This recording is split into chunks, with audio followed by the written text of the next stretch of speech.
Este podcast pertenece a la red Podcast SN.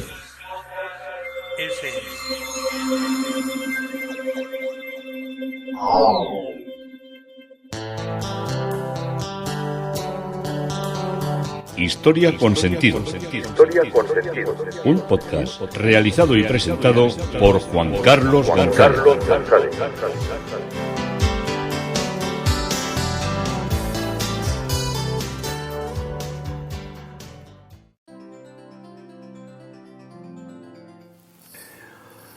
Un saludo a cuantas personas se acercan a través de las redes sociales, de Facebook, de Twitter, de mi página web Historia con Sentido y de la red de Podcast SM. Yo soy Juan Carlos González y un día más encantado de acercaros una parte de la historia. Seguimos con la historia de Inglaterra y hoy el tema propuesto es los Orange, una nueva sociedad. Una de las vistas y de los enclaves más recordados y más visitados, porque se ve desde bastante distancia, es el Big Ben, ese gran reloj que marca las horas de los londinenses y que a veces los últimos años está parado, está apagado porque le están haciendo un gran mantenimiento. Los edificios tienen que hacerse mantenimientos porque tienen sus fatigas, sus vibraciones y su desgaste de materiales, y me imagino que cuando rematen todo lo que es la obra, que está durando años, yo creo que hasta el 21 o 22 no volverá a funcionar, pero luego seguro que luce en todo su esplendor como acostumbren a hacer los británicos. Las últimas veces que he estado lo he visto como si dijéramos envuelto en un gran andamio que tenía como plástico blanco por fuera y que recordaba como si tuviera yeso, como cuando uno se rompe una pierna y le ponen yeso, pues algo parecido. Y esto forma parte del Palacio de Westminster o de la Casa del Parlamento, que es la sede del Parlamento británico, que acoge, como he venido contando, a las cámaras de los lores y de los comunes, y que cuenta con yo creo que con las torres más famosas de la ciudad, la Torre del Reloj del Big Ben y la Torre de Victoria, que está en la otra parte de la construcción. El Palacio de Westminster el primero se construyó en el siglo XI, en la época de Eduardo el Confesor, como residencia real, aunque desde el siglo XVI ningún monarca ha vivido en él. Pasó en 1512, fijaros qué fechas tan arcaicas, a alojar el primer parlamento. Pero en 1834 un devastador incendio asoló todo el edificio y solo quedaron en pie la Torre de las Joyas, la cripta, el Salón de Westminster y el claustro de San Esteban, que es como una especie de capilla interior que tiene dentro el Parlamento. Como veis, todas estas situaciones de reivindicación parlamentaria y de luchas que estamos viendo con las distintas monarquías y el Parlamento tienen lugar aquí, en este edificio. Bueno, después del incendio, bajo la dirección del arquitecto Charles Barry y el interiorista Augustus Belby Pullen, en 1640, se comenzó la construcción de un palacio nuevo que fue finalizado en 1647. El recién inaugurado edificio contaba con 1.200 habitaciones, 11 patios y 3,5 kilómetros de pasillos.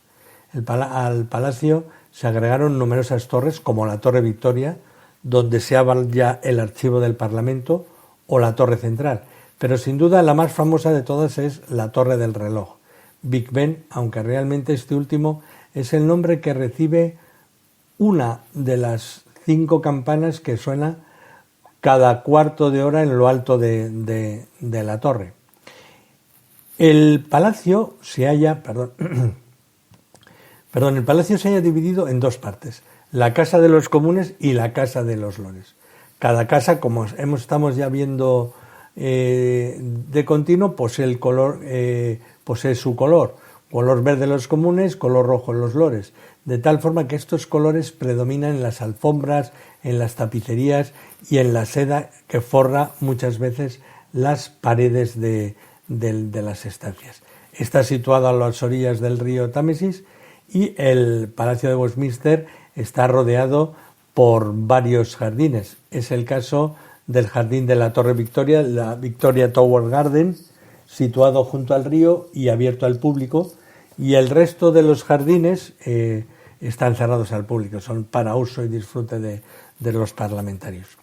Cualquier ciudadano británico puede visitar las cámaras del Parlamento o la Torre del Reloj con solo solicitarlo a su representante local. Pero en el caso de los que venimos desde fuera, las visitas están permitidas los sábados de 9:15 a 16:30 horas. Y también se pueden realizar recorridos desde el 27 de julio al 1 de septiembre, que es cuando están de vacaciones los parlamentarios. Veis que solo se cogen un mes. No quiero entrar ahí a que saquéis los peninsulares saquéis las uñas y os las desgastéis. Ya me entendéis. Las visitas están siempre organizadas, no puedes andar por ahí por todo. Duran unos 75 minutos y la entrada pues cuesta alrededor de unas 15 libras. Y no voy a haceros más referencias londinenses, vamos a continuar esta interesante historia de los oranges, de los holandeses que con Guillermo III se han instalado en Inglaterra con un mayor respeto cada vez más al Parlamento y que van a asistir a lo que es un cambio que prácticamente es el que se asoma, salvando las diferencias, el que se asoma hasta nuestros días. En las décadas anteriores, y especialmente después de la Revolución Gloriosa, se pueden ver profundos realineamientos en lo que es la sociedad inglesa. Hasta ahora, la gran división era entre la riqueza desembarcada de las colonias y la riqueza derivada del comercio, así como de la legislación. Una nueva línea de separación se hizo cada vez más clara dentro de la sociedad y surgieron nuevos lazos entre los muy ricos de la ciudad y los del campo. Los viejos valores sociales estabilizados, lo que era la alta nobleza, la nobleza y la nobleza menor, se marginó. Surgió, sin embargo, un nuevo término, el de la aristocracia. Dicho término de aristocracia anteriormente se había utilizado para describir no un grupo social, sino un sistema de gobierno, pero ahora se refería a una élite cuya riqueza era hereditaria, abarcando no solo vastas propiedades, sino también grandes beneficios de la reurbanización urbana, como fue la reurbanización del Covent Garden por la familia Russell, y más tarde los Bloomsbury, la familia de... Estos son pues condes de estos de toda vida. El desarrollo de los Grosvenor, de Mayfair, del Belgravia y de Pimlico, que cambiaron toda la estructura y que hacen tan bellas esas partes de Londres cuando las visitamos ahora. Los beneficios también les llegaron de la inversión en empresas comerciales extranjeras, por ejemplo, todo lo que era la Compañía de las Indias Occidentales, y de las acciones gubernamentales que les daban privilegios por ser proveedores de productos muchas veces para la Casa Real. Construyeron elegantes casas de pueblo para ir con sus familias a esas casas de campo, a menudo derribando o cambiando pueblos enteros para tener una buena vista y para hacer jardines y colocar las cosas de una manera que ellos entendían ordenadas. Patrocinaron también las artes seculares y en un sentido, y los escuderos, otro nuevo término para la mera nobleza, que eran los alcaldes, los burgomaestres, los responsables de zona, también se enfrentaron antes al declive financiero a medida que las listas de rentas se hundieron y pasaron a nuevas y costosas formas de agricultura intensiva en lugar de una agricultura que necesitara excesiva mano de obra. se introducieron nuevas categorías políticas y a ver si los explicar. Aunque el Parlamento seguía siendo de representación, la gente con estatus era la que se hacía con los sillones del Parlamento. O sea que era una especie de democracia tutelada, porque siempre salían los que los ricos querían. No los que la nobleza quería, pero sí que los grandes comerciantes y los nuevos poseedores de riqueza por la urbanización de las ciudades imponían, porque estos eran los que tenían las casas en las ciudades fuera, en los campos, que eran los que valían la plaza en el Parlamento. Guillermo III había venido a Inglaterra a promover sus diseños continentales, pero la política inglesa conspiró en su contra. Los primeros años de su reinado estuvieron dominados por cuestiones constitucionales del Acuerdo de la Revolución y se frustró cada vez más con las disputas políticas entre los Lords y entre los Whigs y los Tories. Además, mantener el entorno inglés estaba resultando más difícil que tomarlo. En 1690, con el respaldo inglés, como vimos, Jaime II invadió Irlanda. Guillermo dirigió personalmente un ejército en la batalla de Boyne en 1690, donde las fuerzas de Jaime II fueron aplastadas. Pero el acuerdo de compromiso que sus plenipotenciarios llegaron con los líderes católicos como precio de su abandono de la resistencia, conocido como el Tratado de Limerick, fue rechazado por el Parlamento irlandés, que ejecutó todos los rigores del Código Penal sobre los católicos irlandeses. Las guerras irlandesas impresionaron a los súbditos ingleses de Guillermo, que mientras los franceses respaldaban a James II, ahora formaban parte de la lucha europea. El Parlamento concedió a Guillermo vastos subsidios para la guerra de la Gran Alianza, que fue de 1688 a 1697. Más de 4,5 millones de libras esterlinas solo en un periodo de 2 años, entonces una cantidad elevadísima. Pero también estableció el derecho de supervisar el gasto del dinero público. El 7 de septiembre de 1701 se firma el Tratado de La Haya, que da nacimiento a la Gran Alianza Europea contra Felipe V de Borbón, y empieza la Guerra de Sucesión Española. En 1700, nuestro Carlos II, murió sin dejar sucesor, y se presentaron 2 candidatos para sucederle: Felipe d'Anjou, que era el nieto del rey francés, y Carlos de Austria, nieto del emperador alemán. Los países europeos apoyaron a uno u a otro candidato según los intereses. Por su parte, en España, Castilla apoyó al candidato francés, mientras que la Corona de Aragón apoyó al candidato alemán. Se originó entonces la Guerra de Sucesión, que fue una guerra internacional, pero también fue una guerra civil para nosotros.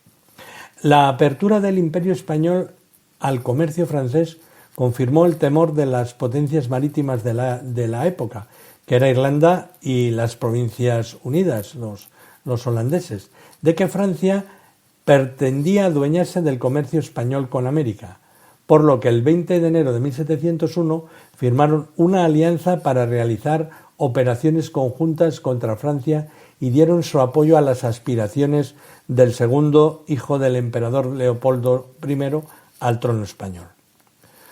Cuando se conocieron las concesiones hechas por Felipe II a la Compañía de Guinea en la trata de esclavos, que coincidió con el reconocimiento por Luis XIV de Jacobo III Estuardo en sus aspiraciones al trono de Londres, Inglaterra y las Provincias Unidas promovieron la formación de una gran coalición antiborbónica. Así, el 7 de septiembre de 1701 se firmó el Tratado de La Haya, que dio el nacimiento de la Gran Alianza, formada por el Sacro Imperio, Inglaterra, las Provincias Unidas de los Países Bajos, Prusia y la mayoría de los estados alemanes, que declaró la guerra a Luis XIV y a Felipe V en mayo de 1702. El Reino de Portugal y el Ducado de Saboya se unirían a la Gran Alianza en mayo de 1703. La guerra se inició al principio en las fronteras de Francia con los estados de la Gran Alianza y posteriormente en la propia España, donde se convirtió en una guerra europea en el interior del país, desembocando, como os he dicho antes, en una auténtica guerra civil, básicamente entre la Corona de Aragón, partidaria mayoritariamente del archiduque, el cual había ofrecido garantías de mantener el sistema federal de la monarquía hispánica, y la Corona de Castilla, que había aceptado a Felipe V, cuya mentalidad era la del Estado centralista de monarquía absoluta, comparable al modelo de Francia de la época. Terminada la guerra, los estados de la Corona de Aragón desaparecieron al ser suprimidas las leyes e instituciones propias, sustituidas por las leyes de Castilla, como decían, tan loables y plausibles en todo el universo, como decía el decreto de nueva planta de 1707, que puso fin a los reinos independientes de Aragón y de Valencia. Y solo las provincias vascas y el juntamente con el reino de Navarra, mantuvieron sus leyes e instituciones al haberse mantenido fieles a la causa de los Borbones. De aquí vienen los fueros, no vienen de antes de ayer, o sea que la gente también tiene que recapacitar de dónde arrancan ciertas cuestiones. La guerra terminó en 1713 con la firma del Tratado de Utrecht, este famoso tratado donde se reconocía el triunfo de Felipe de Anjou, que accedió al trono como Felipe V, pero el Imperio Hispánico debía ceder parte de los territorios que tenía en Europa, Austria e Inglaterra. Así comenzó a reinar en España una nueva dinastía, los Borbones. Los Borbones comenzaron a reinar en España a finales del siglo XVIII y establecieron una nueva forma de gobierno, la monarquía absoluta, en la que el rey tenía todos los poderes del Estado. Felipe V trató de unificar a todos los territorios de España, aprovechó la derrota de la Corona de Aragón en la Guerra de Sucesión para suprimir sus leyes e instituciones y promulgó los decretos de nueva planta que acabaron con las Cortes de Cataluña, Aragón, Valencia y Mallorca y con los fueros o leyes propias que tenía. Pero, como os he dicho, no anuló las fueros e instituciones de Navarra y el País Vasco, pues le habían apoyado en la Guerra de la Sucesión. En Inglaterra esto condujo tanto a las economías como a la rendición de cuentas y forjó unas nuevas alianzas políticas entre países que estaban inquietas por los enredos extranjeros y desconfiaban también de la corrupción en los tribunales. La guerra de Guillermo iba mal en tierra y mar y la flota francesa infligió grandes pérdidas a la fuerza anglo-holandesa combinada y pérdidas más pesadas en el transporte marítimo mercante inglés. La guerra de tierras fue una serie continuada de asedios y de pliegues que de nuevo se inclinó a favor de Francia. Y durante algún tiempo parecía que Escocia podía seguir su mismo camino. Mientras que en Inglaterra se llegaron a compromisos, en Escocia los partidarios de Jaime, mantuvieron su terreno y luego se desmoronaron, y un parlamento vengativo que no solo decretó la proscripción de sus partidarios, sino que propuso poner límites mucho mayores a la corona. Jaime fue formalmente depuesto. Además, se adoptaron medidas para garantizar que Westminster no pudiera dictar lo que quería o lo que podía gobernar Edimburgo, e iba a hacer tolerancia religiosa de Escocia como una bandera suya por el presbiterianismo. El episcopado fue abolido y aquellos que habían participado en la persecución de los convenios y conventículos de años anteriores fueron expulsados de un lobby que era muy vengativo, que era la Iglesia anglicana.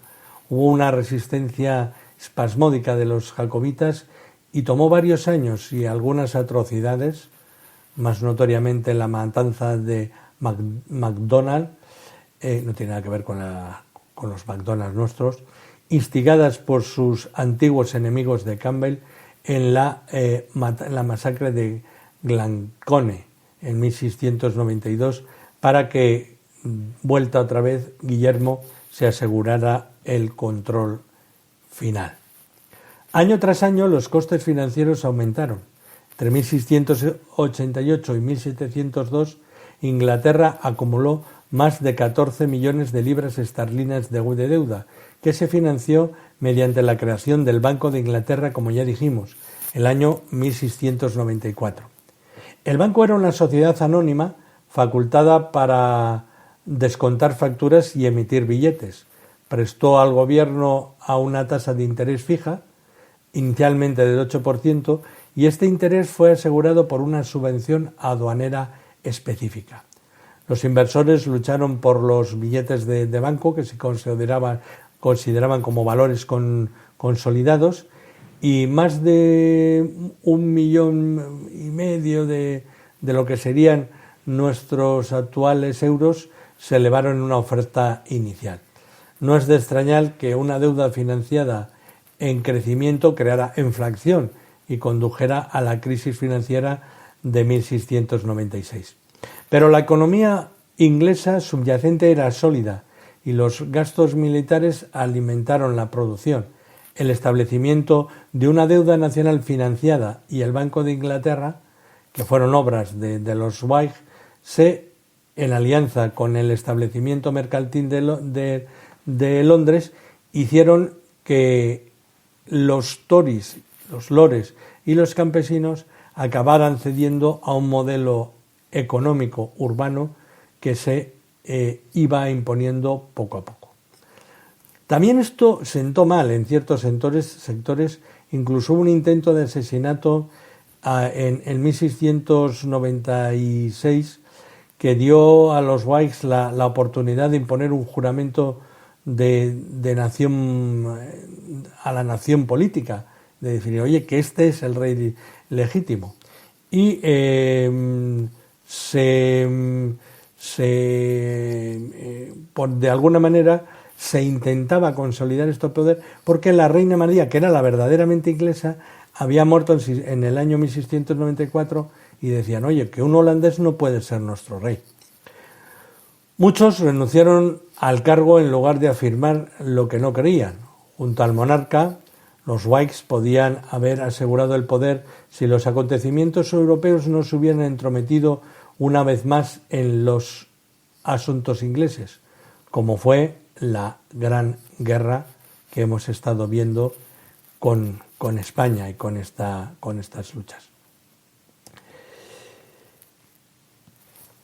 La consecuencia de la muerte de Carlos II de España no fueron menos trascendentales. Años de negociaciones inútiles para dividir el vasto imperio español entre varios demandantes llegaron a su fin cuando Luis XIV colocó a su nieto, como vimos, en el trono español y comenzó a prepararse para unir los reinos en una gran alianza borbónica. La actitud agresiva de Luis XIV superó incluso al sentimiento de la opinión pública británica, especialmente cuando renunció a la legitimidad de Guillermo y dio la bienvenida a James, el viejo pretendiente, a la corte como rey legítimo de Inglaterra. Esto estaba pasando en Francia. Y Guillermo construyó, como vimos, esa gran coalición antifrancesa y llegó también a la guerra o a la participación, como hemos visto, en la Guerra de Sucesión Española. La herencia española, sin embargo, no era el único problema que preocupaba a Guillermo. Su unión con María II no le había dado hijos. John no parecía muy inclinado a volverse a casar. La hermana de María, la princesa Ana, había tenido numerosos embarazos, pero todos sus hijos habían muerto al nacer o a los pocos años de edad. La muerte de Guillermo, duque de Gloucester, el único hijo superviviente de Ana, en 1700, dejó a la princesa Ana como la única heredera en la línea de sucesión establecida en el Acta de Derechos. Como el agotamiento completo de la línea de sucesión podría animar a una restauración de la línea de Jacobo II, el Parlamento, Jacobo II católicos, el Parlamento decidió evitarlo a toda costa, aprobando el Acta del Establecimiento, el 1701, en la cual se estipulaba, entre otras cosas, como el debilitamiento del poder real en favor del Parlamento, que la corona sería heredada por la más cercana pariente protestante de María, Ana y Guillermo. La princesa Sofía de Wilbach, electora de Hannover, o en su defecto por sus descendientes protestantes si la princesa Ana moría sin descendencia que le sobreviviera, y si Guillermo III no tenía hijos vivos de alguna unión subsecuente. Varios católicos con mayores derechos dinásticos fueron relegados en favor de Sofía. El acta fue aprobada en Inglaterra e Irlanda, pero no en Escocia, que no había sido consultada en esta selección. Durante una cacería, el rey sufrió una aparatosa caída que le provocó serias heridas, entre ellas la más grave, una fractura de clavícula. Esto, sumado a una fulminante neumonía, provocaron el final de Guillermo, que murió en el Palacio de Kensington el 19 de marzo de 1702, siendo sepultado en la abadía de Westminster al lado de su esposa.